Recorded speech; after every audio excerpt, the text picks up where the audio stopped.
Cook with Sushmita चॅनलला subscribe करा। त्याच्या बाजूचं बेलचं चिन्ह दाबायचं आहे। त्यानंतर ऑलला सिलेक्ट करायचं। याने तुम्हाला जी नवीन व्हिडिओज अपलोड करेल त्याचं नोटिफिकेशन मिळेल आणि तुम्ही ती पाहू शकाल। तर नक्की सबस्क्राईब करा। सफेद कांदा हा औषधी कांदा असतो। लाल कांदा जसं आपण जेवणात रेग्युलर वापरतो, तर काही ठिकाणी सफेद कांदे जिथे पिकतात ते सुद्धा सफेद कांदे जेवणात वापरतात आणि हा औषधी असतो। तर याचा आपण आज वापर रेमेडीमध्ये आपल्या करणार आहोत। तर अशा सफेद कांदा आणि गुळापासून आई एक रेमेडी बनवत आहे, ती इथे मी तुम्हाला शेअर करत आहे। आम्ही लहान असताना कफच्या प्रॉब्लेममध्ये आई ही रेमेडी आम्हाला द्यायची। चला तर सुरुवात करूया।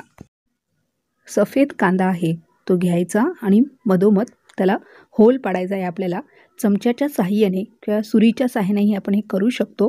हे बघा आई कसं दाखवत आहे व्हिडिओमध्ये, त्याप्रमाणे आपल्याला करायचं आहे।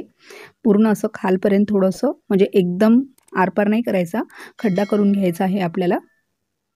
फक्त आरपार नाही झाला पाहिजे याची काळजी घ्यायची। थोडंसं त्याला असं पोकरून घ्यायचं आहे, गोल असा एक खड्डा तयार करायचा आहे। हे बघा अशा प्रकारे। आणि याच्यामध्ये आपल्याला गूळ जे आहे ते दाबून दाबून भरायचं आहे। याने काय होतं, या रेमेडीने छातीत जमा झालेला जो कफ असतो, छातीत जर कफ जमा झाला जास्त तर नंतर निमोनिया व्हायचे चान्सेस असतात। त्याच्यासाठी हे कफ सुटण्यासाठी ह्या रेमेडीचा फार फायदा होतो। 6 महिन्याच्या मुलापासून ते वयस्कर व्यक्ती कोणीही हा उपाय करू शकतो। डायबिटीज असणाऱ्यांसाठी हा उपाय नाही आहे, त्यांनी हा उपाय करू नये। तर हा जो आहे असा कांदा तयार करून आपल्याला आगीवरती चांगला भाजून घ्यायचा आहे। 6 महिन्याच्या मुलाला कसं द्यायचं वगैरे ते मी तुम्हाला पुढे सांगते। तर इथे रेमेडी आपण बघूया की कांदा हा चांगला म्हणजे नरम झाला पाहिजे, चांगला भाजला गेला पाहिजे। गॅस मिडियम ठेवायचा आहे। हळूहळू गूळही आतमध्ये वितळायला लागेल, त्याच्यामुळे गॅस मिडियम ठेवायचा आहे आणि कांदा आपल्याला चांगला भाजून घ्यायचा आहे। चिमट्याच्या साहाय्याने आईने कांदा वर उचलला आहे आणि कांद्याला चांगली ती भाजत आहे।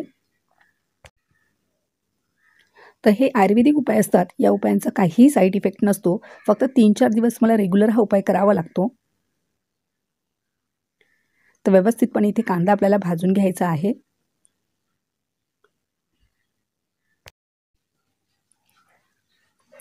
कांदा बघा चांगला भाजला गेला आहे, जास्तीत जास्त 5 मिनिटं लागतात। आता एक स्वच्छ कपडा घ्यायचा आहे आणि जो जळालेला भाग आहे, जी बाहेरची जळालेली साल आहे ती पूर्णपणे काढून टाकायची आहे। तर सर्व जळालेला भाग काढून टाकायचा आहे आणि गुळाची जी बाजू आहे, जो होल आहे बघा, तो खालच्या बाजूने केलेला आहे आणि पूर्ण हाताने असं मुटके मारून ठेचायचं आहे। किंवा कशाचा वस्तूचाही तुम्ही वापर करू शकता, पण शक्यतो जास्त ठेचलं जाईल आणि रस इथेच निघेल जमिनीवर। तर थोडंसं असं हाताने ठेचून ठेचून पिळून याचा रस काढायचा आहे। हे बघा, तर हे स्वादिष्टही लागतं, काय कडू नसतं, एकदम तिखटही नसतं। कांदा भाजल्यावर तुम्हाला माहितीच असेल गोड लागतो। तर असा हा रस काढायचा आहे। 6 महिन्याच्या बाळाला पासून तुम्ही हे देऊ शकता। त्याला फक्त 2च थेंब दिवसातून एकदा द्यायचा आहे। छातीत जरा असं ह्यो हात असो, जरा छाती कसं लावलं तरी चालतं लहान मुलांच्या। आई ते सांगते, जो रस आपल्या हाताला लागेल थोडासा, तर लहान बाळ असेल तर त्याच्या छातीला सुद्धा तो चोळला तरी चालेल, पण थोडंसंच चोळायचं आहे, जास्त नाही। थोडासा आपल्या हाताला लागतं पिळताना वगैरे, तर त्याला आराम पडेल, त्याचं छाती जरा हलकी होईल।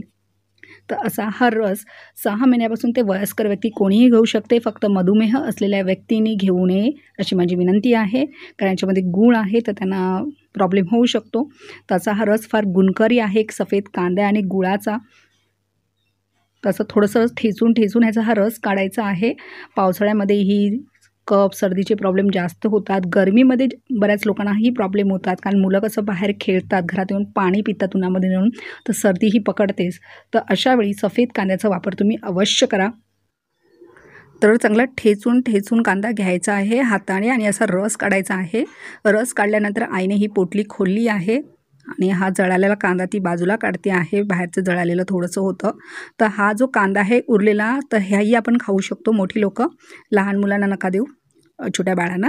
आणि हा रस जो आहे तो 2 थेंब फक्त छोट्या बाळांसाठी आहे। जसं 1 वर्ष होईल त्यांना तुम्ही अर्धा चम्मच, 2 वर्षाच्या मुलांना 1 चम्मच, थोडंसं प्रमाण वाढवा। जी मोठी लोकं आहेत ते दिवसातून 3दा एक टेबलस्पून तुम्ही घेऊ शकता. म्हणजे सकाळी 1 टेबलस्पून, दुपारी 1 टेबलस्पून आणि रात्री 1 टेबलस्पून. जेणेकरून 4-5 दिवस घेतलं की लगेच तुम्हाला कफसाठी आराम पडेल. आणि मुलं हे बघा थोडंसं तोंड मुरडतील कधी.